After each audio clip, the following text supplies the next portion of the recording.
How does someone feel worthy, though, if they've always been told they're not worth it? Yeah, well, let's stop telling the story of your past and let's start telling the story of your future. And people who aren't defined by a vision of the future, for the most part, are left with memories of the past. Your brain is a record of the past. It's an artifact of everything you've learned and experienced to this moment. So most people wake up in the morning and they start thinking about their problems. Yeah. And those problems are memories that are tattooed in the brain that are associated to certain people and things at certain times and places. So the moment the person wakes up clean slate, they start thinking about the problems they're thinking in the past. If you believe your thoughts have something to do with your destiny, well, there's a possibility that your past is going to be your future. Every one of those problems has an emotion associated with it. So then the moment you start recalling the problem, you start feeling unhappy. Now your body's in the past, because thoughts are the language of the brain and feelings are the language of the body, and how you think and how you feel creates a state of being. So people reaffirm their identity based on the past, right? And it turns out that the redundancy of doing that, conditioning only requires an image and an emotion.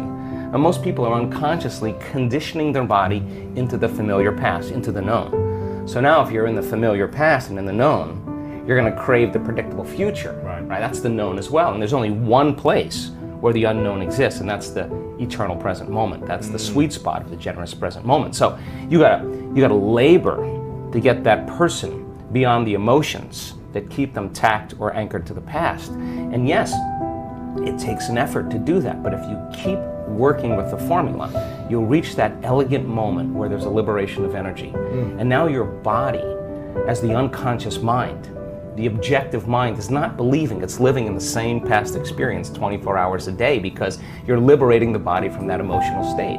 So you ask a person, why are you so unhappy? Why are you so frustrated? Why are you so resentful? The moment you ask that, their brain is going to associate that emotion to a past event. To a memory. To a memory. Yeah. That's because they have nothing to look forward to in their future. So if you're not being defined by a vision of the future, it just means to me that you're more in love with your past than you are with the future. So how do you teach people to believe in a future that they can't see or experience with their senses yet, but they've thought about enough times in their mind that their brain is literally changed to look like the event has already occurred? The latest research in neuroscience says that's absolutely possible. We know that.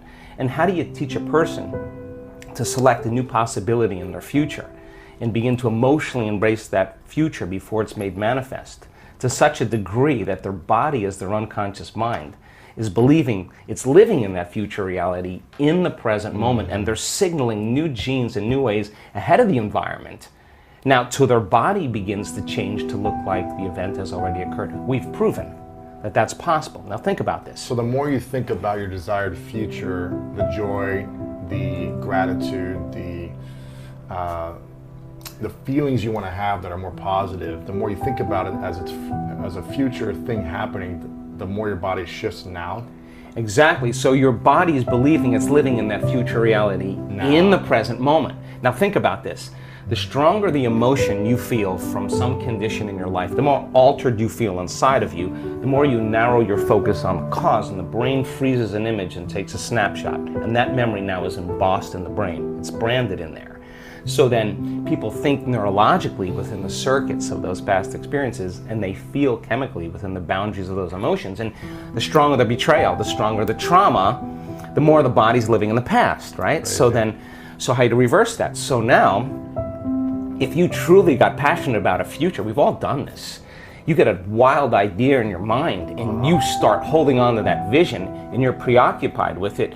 All of a sudden, the thought in your mind becomes the experience, and you start feeling the energy of the future. Now, the stronger the emotion you feel from that vision, the more you're going to pay attention to the picture in your mind, and now you're remembering your future. And vice versa, the stronger you pay attention to the feeling of the past, pain, you're going to create the pain in this moment. Exactly. So it requires a coherent brain, and we now know that there's a formula for that, and we've got beautiful research to show that people can do it. They just have to practice.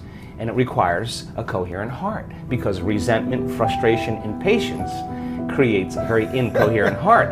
And when that heart becomes incoherent, you stop trusting yourself. There's no energy there. You stop trusting in your future.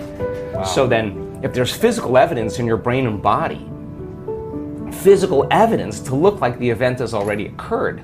It's quite possible you'll be thinking neurologically within the circuits of your future, and you'll begin to feel chemically within the boundaries of that emotion of your future. And how you think and how you feel is your state of being.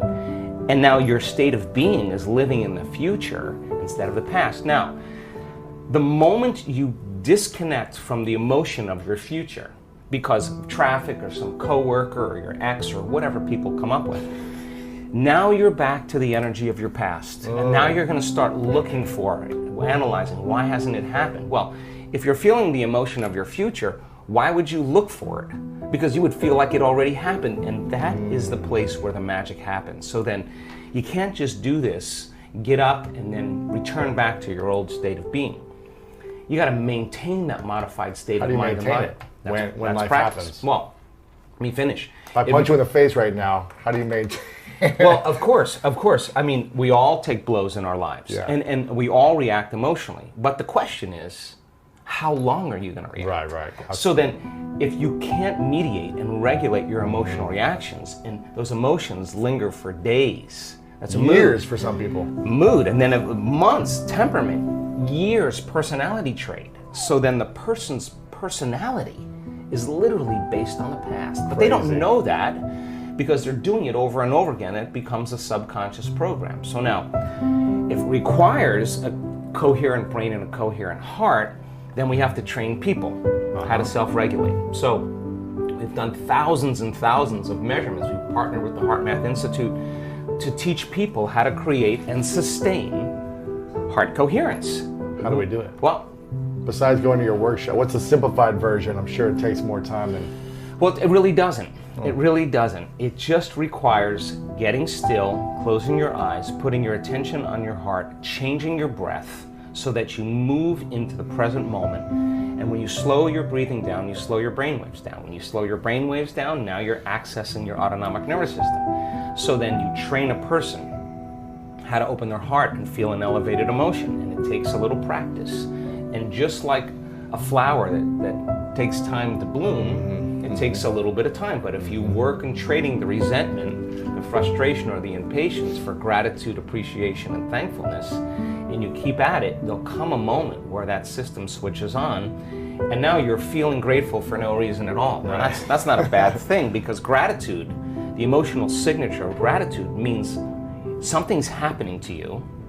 Something has happened to you, you're receiving something, or you just received something. So your body then, when you're feeling gratitude, is in the perfect state of receiving. So then that means then you'll accept, believe, and surrender to the thoughts equal to the emotional state of gratitude. If you're living in resentment, you're living in fear, you're living in impatience, you could say, I'm healthy, I'm healthy, I'm healthy, I'm wealthy, I'm wealthy, and with all you want, and that thought's going to stop right at the brainstem and never make its way to the body, because the body's not feeling it, or because why? Because you're feeling resentment, and that thought that thought is not consistent with the emotion of resentment. Resentment has a different set of thoughts, right? In other words, once you start opening your heart, it begins to move into coherence.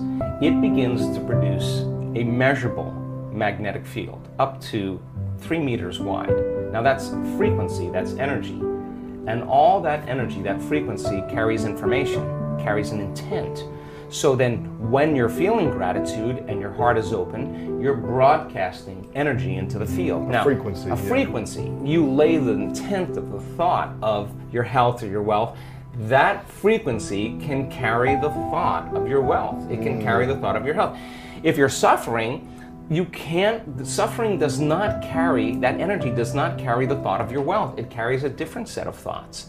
So then we're teaching people how to self-regulate, because if you're going to believe in that future that you're imagining with all of your heart, it better be open and activated. Right. And you better know how to self-regulate. And you have to know the moment you disconnect from the energy of your future because of some circumstance in your life and you lose that feeling, if you're practicing it on a daily basis with your eyes closed, then the next level is to be able to open your eyes and do it right in the moment and be able to self-regulate and change the frustration from some experience in your life back to the energy of your future. Now, that requires great awareness and great effort. But if you have a community of people that are practicing this on a daily basis, and they're connected to their future, because that's where their mind is, they begin to want the future more than the emotions of the past. So we've done enough measurements now, Louis, to know that we can teach people how to do that, and we have evidence that people can sustain it for 45 minutes to an hour. It's a skill now. They know that they know how to do it. So now they have brain coherence and heart coherence. Well, once the heart begins to become orderly and coherent, it acts as an amplifier and it drives energy to the brain. So now the brain is getting more energy once the heart is open, and then you're thinking a different set of thoughts. And those thoughts produce different chemicals for you to feel more of that. And here comes nitric oxide from oxytocin, and all of a sudden your heart literally starts to swell. It literally begins to open up, and there's more energy going there, and now you're coming from a different level of mind.